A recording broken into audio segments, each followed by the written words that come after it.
হাজার বছর ধরে আমি পথ হাঁটিতেছি পৃথিবীর পথে।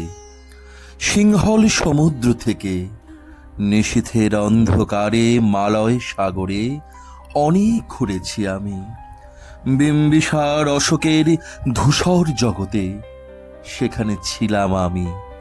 আর দূর অন্ধকারে বিদর্ভ নগরে আমি ক্লান্ত প্রাণ এক, চারিদিকে জীবনের সমুদ্র স্রফেন।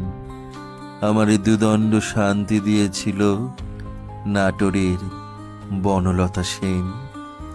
চুলতার কবেকার অন্ধকার বিদিশার নিশা, মুক্তার শ্রাবস্তির কারুকার্য। অতি দূর সমুদ্রের পর হাল ভেঙে যে নাবিক হারায়েছে দিশা। সবুজ ঘাসের দেশ যখন সে চোখে দেখে দারুচিনি দ্বীপের ভিতর, তেমনি দেখেছি তারে অন্ধকারে। বলেছে সে, এতদিন কোথায় ছিলেন পাখির নীড়ের মতো চোখ তুলে নাটোরের বনলতা সেন। সমস্ত দিনের শেষে শিশিরের শব্দের মতন সন্ধ্যা আসে। ডানার রৌদ্রের গন্ধ মুছে ফেলে চিল।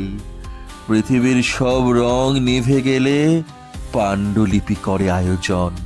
তখন গল্পের তরে জোনাকির রঙে ঝিলমিল। সব পাখি ঘরে আসে, সব নদী ফুরায় এ জীবনের সব লেনদেন। থাকে শুধু অন্ধকার, মুখোমুখি বসিবার বনলতা সেন।